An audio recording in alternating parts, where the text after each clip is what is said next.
आकाशवाणी मध्य प्रदेश से प्रस्तुत है प्रादेशिक समाचार।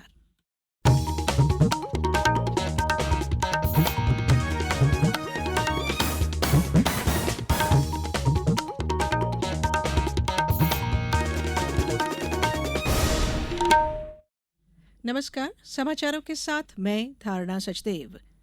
लोकसभा चुनाव के 5वें चरण में 6 राज्यों और 2 केंद्र शासित प्रदेशों के 49 निर्वाचन क्षेत्रों में मतदान जारी है। मतदान शाम 6 बजे तक चलेगा। दोपहर 1 बजे तक करीब 37% मतदान हुआ था। इस चरण के प्रमुख उम्मीदवारों में भाजपा नेता और केंद्रीय मंत्री राजनाथ सिंह, पीयूष गोयल, स्मृति ईरानी, कांग्रेस नेता राहुल गांधी, नेशनल कॉन्फ्रेंस के उमर अब्दुल्ला और लोक जनशक्ति पार्टी के चिराग पासवान शामिल हैं। उधर लोकसभा चुनाव के शेष 2 चरणों के लिए प्रचार चरम सीमा पर है।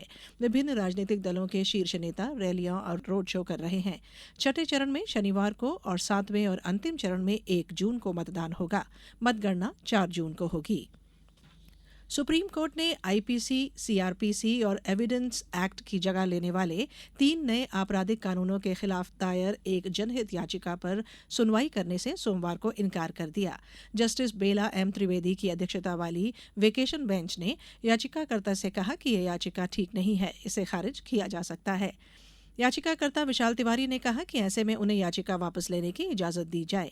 जनहित याचिका में कहा गया था कि भारतीय न्याय संहिता, भारतीय साक्ष्य अधिनियम और भारतीय नागरिक सुरक्षा संहिता में कई विसंगतियां हैं। तीनों आपराधिक कानून बिना किसी संसदीय बहस के पारित किए गए। इसके अलावा यह दावा किया गया कि 3 कानूनों का टाइटल ठीक नहीं है। प्रदेश में चुनाव के बाद यहां के नेताओं की दूसरे राज्यों में मांग बढ़ गई है। भाजपा की ओर से मुख्यमंत्री मोहन यादव, प्रदेश अध्यक्ष विष्णुदत्त शर्मा, पूर्व मुख्यमंत्री शिवराज सिंह चौहान और कांग्रेस की ओर से पूर्व मुख्यमंत्री दिग्विजय सिंह दूसरे राज्यों के सबसे ज्यादा दौरे पर रहे हैं। राज्य में लोकसभा चुनाव के लिए मतदान होने के बाद कई नेताओं की दूसरे राज्यों में ड्यूटी लगाई गई है। राज्य के नेताओं को उत्तर प्रदेश, दिल्ली, ओडिशा और बिहार भेजा गया है। जिन नेताओं की ड्यूटियां लगाई गई हैं वो अपनी अपनी जिम्मेदारी वाले क्षेत्रों में सक्रिय रहकर पार्टी के उम्मीदवार के समर्थन में प्रचार अभियान में लगे हुए हैं।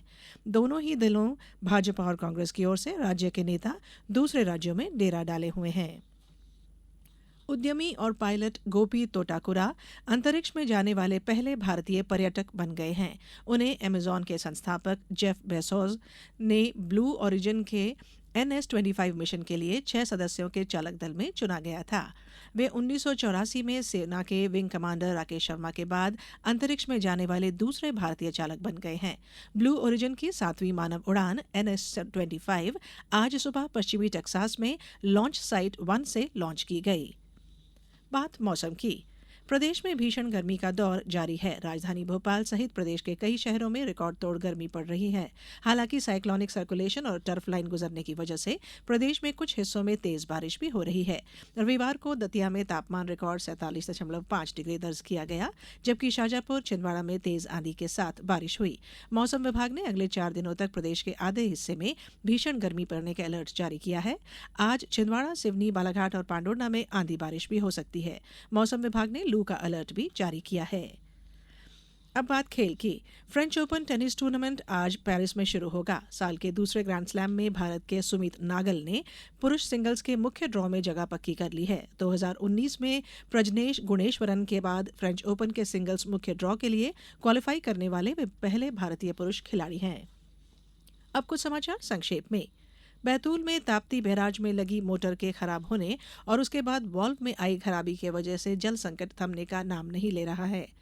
हिंदी साहित्य की दुनिया में अपनी एक अलग और अनोखी छाप छोड़ने वाले कवि सुमित्रा नंदन पंत की आज जयंती है। इस अवसर पर मुख्यमंत्री डॉक्टर मोहन यादव ने उन्हें नमन किया है। और राज्य स्तरीय वाटर स्पोर्ट्स अकादमी में चयन के लिए आगरमालवा जिले के खिलाड़ियों का ट्रायल कल बस स्टैंड के पास स्थित इंडोर हॉल स्टेडियम परिसर में होगा। इस बुलेटिन में इतना ही। अनुमति दीजिए। नमस्कार।